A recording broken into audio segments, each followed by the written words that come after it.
Hey y'all, hey! Welcome back to another episode of A Gardener's Journey Homestead. I am Barbara. If you're new here, thank you so much for stopping by my channel. And if you've been following me for a while and you're a faithful follower, thank you so much. I always appreciate you guys coming in and seeing what's going on. So today I'm going to do the July garden tour of the high tunnel. I thought I would take you around to let you see how things are progressing, what's going on. And then I'll do a separate video for the garden tour for the outside garden and the back of the house. So today it's all about the high tunnel. So let's go and I'll show you what's going on.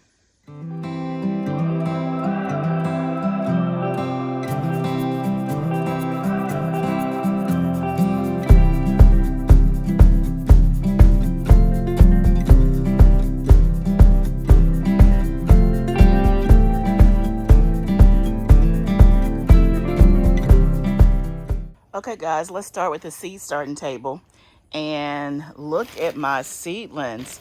I posted a video last week about starting fall planting. So these first 3 rows here are Brussels sprouts. You can see they have all germinated except one.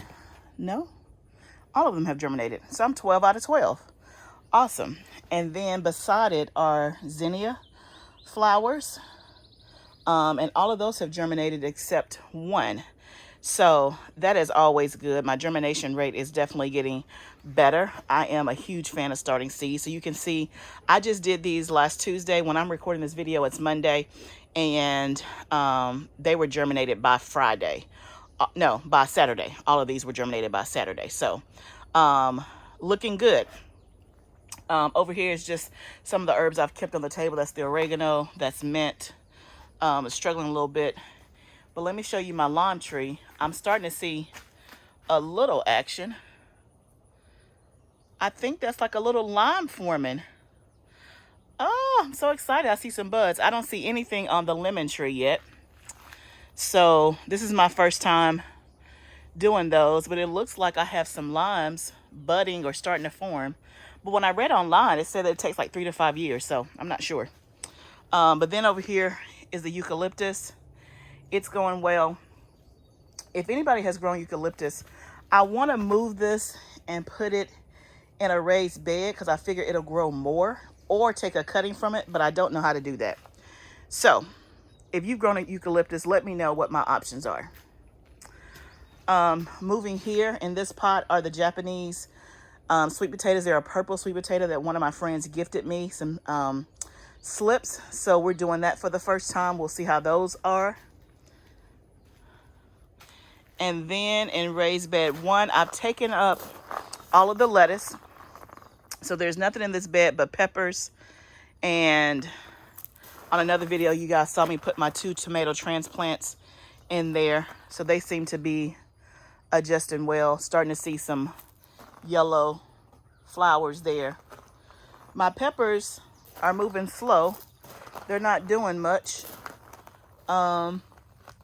I see some starting to form there. That's a shishito, it looks like. Here's my basil, my purple basil. You can see it's had some insect damage there. And then here, oh my, those nothing but ants on my shishito pepper. So I harvested some basil. I used it in a cut flower arrangement in my house. So that was nice to be able to use that. So that's bed number 1. So far, so good. It's moving slow on the peppers, but we don't have anything but time. So that's all good.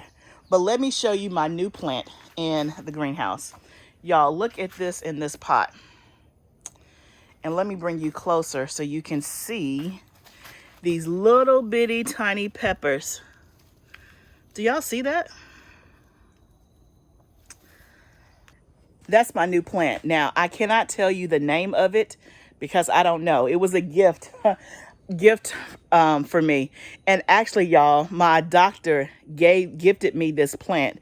We were talking at my annual visit, and he watches me on YouTube and Facebook and was talking about the garden. He likes to garden. So he said, I have this pepper plant that's really, really nice. And I was like, oh, tell me about it. And it's from Africa, I think. Now, how he smuggled it in, I stopped asking any details. So I don't know how he got over here. But this plant right here, those little peppers, like I've never seen a pepper that small. If anybody's ever seen anything like it, they start off yellow and then they turn orange. So he said I can use it to make hot sauce. So we'll see. But it's big and beautiful. And it was that big when he gave it to me. I've probably had it 2 or 3 weeks now. I'll give you another shot. You can see they're real tiny.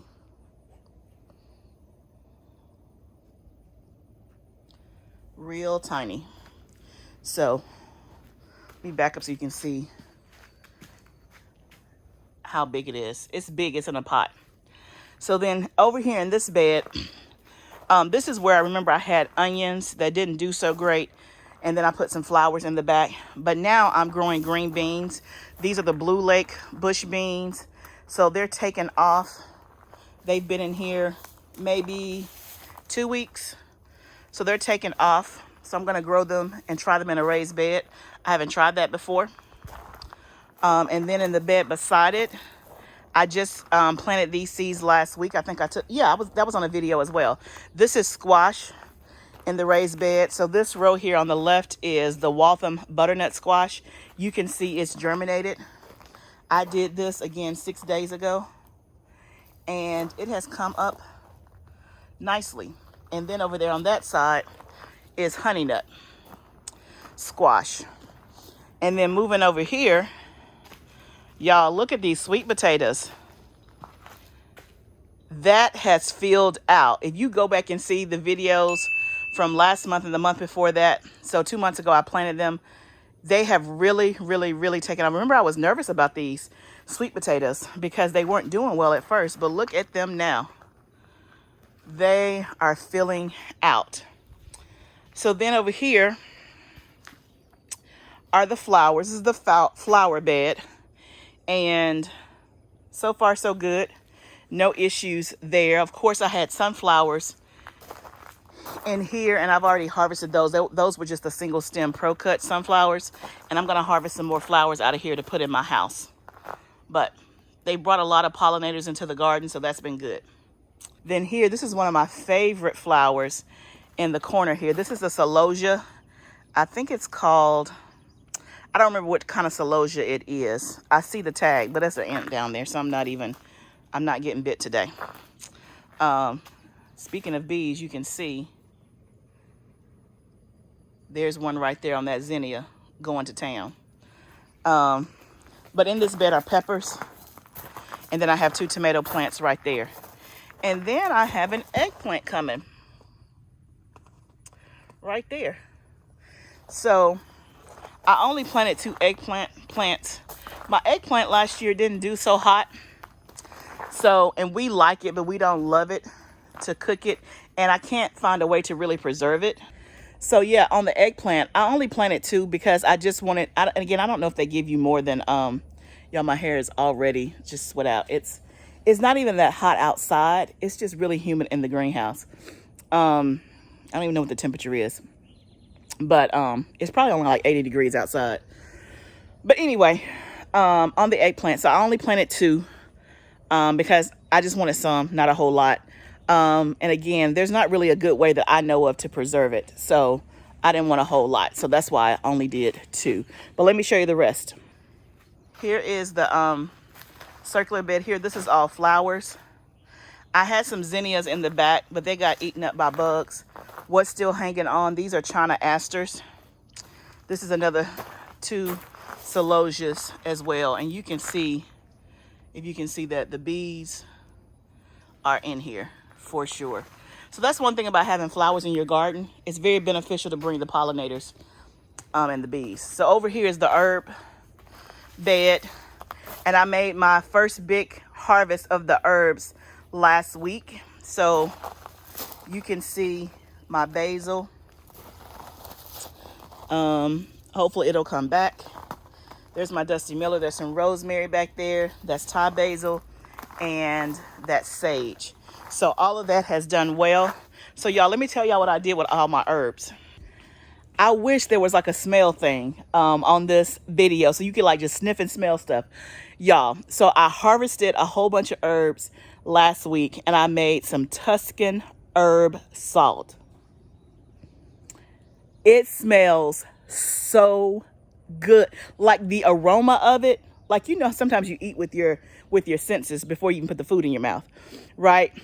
It smells so good. So I took some sea salt and I did sage, lemon thyme, rosemary, basil, oregano, a chili pepper, and garlic, and made this Tuscan herb salt. It is next level. It is next level. Y'all, it's next level. Okay? So I didn't do it on video because it's my first time making it and I was just trying it out. But if you're interested, I may make some more. Just let me know in the comments. Okay. So now we're in the rows of the ground. So you can see, remember, this side right here is where I planted all the tomato transplants that I had. And you can see the tomatoes are starting to come out. And remember, I did a video, it's probably been a couple weeks ago now, where I was staking these and pruning these. They need to be pruned again. So I'm going to do that this week. Ideally, I try to prune every week. But you can see they have really taken off now that they're stood up. They've been fertilized and all of that. So these are all tomatoes in this row. Going down here, there's even a tomato plant right there. Let me step on the other side so you can see. So that whole back row is tomatoes. And then this row in the front is a mix of tomatoes and peppers. So that's a tomato. Here's my habanero plant. I've already harvested probably 5 or 6 habaneros. So you can see I have plenty on here, waiting for them to turn. Look at those beautiful zinnias. Y'all, I love flowers. And again, do you have to have flowers in your garden? Nope, you don't. You don't have to. But it is good for a companion plant. It is good for pollinators. For me, I do it for that, but I also do it for beauty. Just because I love, love, love. Like, I think this is so pretty. I just love it. That's a Celosia as well. That's a jalapeno plant. You can see it's doing well. So you can see all of the tomato plants. You can see the tomatoes are coming in on these. So remember, we talked about succession planting. This is the benefit of succession planting because these are behind my other tomatoes, but they're in the greenhouse. So they're gonna last longer than outside. You can see my bell peppers there. There's a big one there. And then look at these jalapenos. These are the grande jalapenos, and they are grande. And the sunflowers have come out. Look at that. It's a really pretty yellow. There's another bee. And then this is like more of a muted yellow here. And there's another bee. This right here is my dahlia. I've never planted dahlias before. So if anybody has any tips, let me know. I'm waiting for it to bloom. It seems like it's right there at the peak. So yeah, let me take you on this side. My little black-eyed Susan here is dying a little bit. I'm not sure why. Both of them are dying back. Again, it's my first time planting them, so I don't know if that's just what they do because it's so hot, or I did something. Who knows? But let me show you this. This is new, I think, since the last tour. I think I had just planted the cucumber seeds, maybe. And as you can see, we have cucumbers. I've already harvested probably 5 or 6 already. These are the Boston pickling cucumbers. There's one down there, one down there. They're all down here. So as you know, I have cucumbers behind my house as well. And so I have been getting, like, on average 15 a day from the cucumbers behind my house. So we are overloaded with cucumbers. overloaded, right? But I wanted to try some more in the greenhouse because last year in the greenhouse, my cucumbers had a hard time pollinating. It's just like the bees were not coming in here. And so they didn't really form, and we really struggled. But I wanted to try it again since I've incorporated a lot more flowers in my greenhouse. And y'all, it's working. Like, I just planted these maybe a month ago. You know, cucumbers have a short maturity date, but I already have cucumbers. And the ones in the house are dying back. And so now I have these. So again, I cannot overemphasize enough the succession planting, right? Because as one is dying, I have another one coming up that I just planted, right? And if I wanted to, I could plant cucumbers again. I'm not planting any more cucumbers though. I think I'm good for this season. So let me show you the rest and show you how the tomatoes are doing. Okay, so let's walk down here. So you can see this basil is doing well. I need to harvest that before it goes to seed. So I didn't even touch this one. So I need to come and get some basil. This one wasn't producing anything on the last video. So this is the Sun Gold. I have one in here and it is coming along nicely.